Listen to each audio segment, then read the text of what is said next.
Hello everyone. Today I will show you how to replace the battery. Use a screwdriver to unscrew the screws or gently pry open the buckle to open the battery box.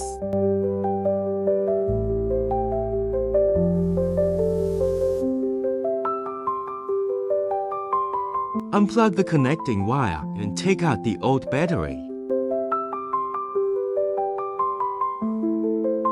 Place the new battery in the battery compartment.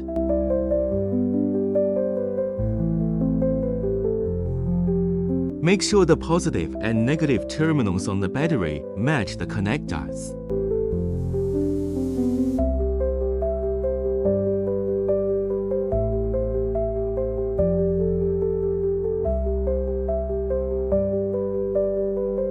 Tighten the screws or retaining ring. Power on test to check if the battery is working properly. Thanks for watching. See you next time.